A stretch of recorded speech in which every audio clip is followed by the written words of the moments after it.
Okay, something I get asked a lot is how to approach turnarounds. So maybe you've been playing for a while and you can jam over some blues patterns or some rock patterns. What often stumps people is what happens when you get to the extended turnaround on a 12-bar blues pattern, which would be from the sort of 9th bar to the 12th bar. A lot of guys are great playing over the 1 and the 4 chords, and then when it comes to the little change from the 5 to the 4, they kind of lose their way a little. So this is a great lick that I learned, which is kind of Freddie King inspired, which is one of my favorite guitar players. If you don't know Freddie King, go and check him out, he's fantastic. But this goes from the 9th bar to the 12th bar and incorporates the traditional sort of turnaround, the blues turnaround. So the turnaround up by itself is this kind of Robert Johnson.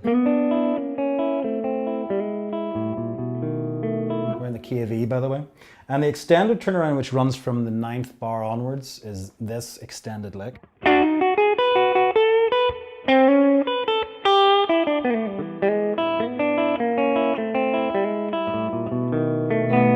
So you saw how that incorporated the playing over the 5 chord to the 4 chord, which in this case would be your B7 to your A7, and then incorporated the actual last turnaround part. So I'm going to play it with a little loop that I programmed earlier, which is just a basic E blues shuffle. And it's medium tempo, and I'll just play a bit over the 4 and the 1 chord, and then when it goes to the 5 chord, I'll play the lick, and then I'll break it down slowly. So.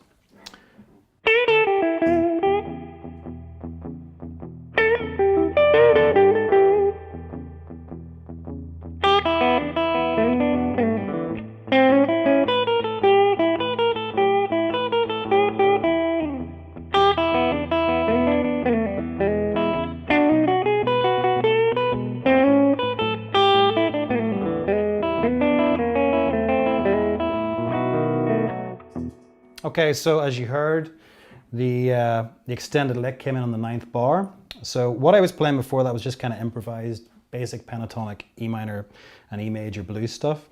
But slowing the actual extended lick down, you start in the 7th fret position, which would be this.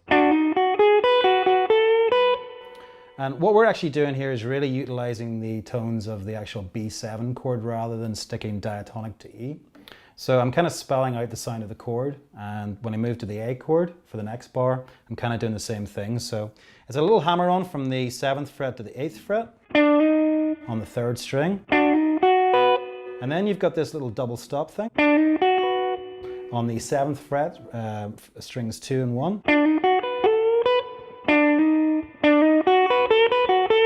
And then this little bend on the 10th fret of the 2nd string. And when you bend up, you want to then catch the 1st and 2nd strings on the 7th fret with a double stop. And then double up on your bend, so slowly.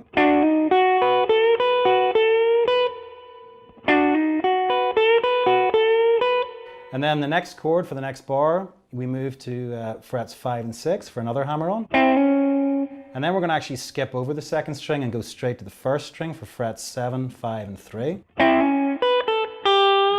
And then on frets 3, you really want to just give it a little tiny bend on the 1st string upwards. So.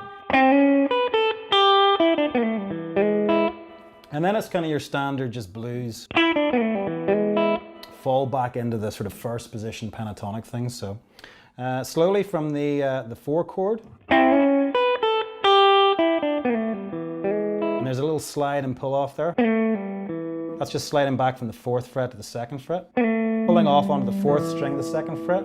And then the real kind of key to this, sounding really kind of bluesy, is hammering onto the major 3rd, which would be the 3rd string open, then hammering onto the 1st fret, and then catching the open 1st string. So, and then your little turnaround.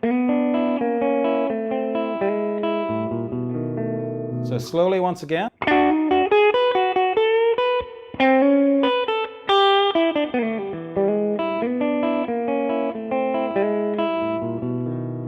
Up to speed.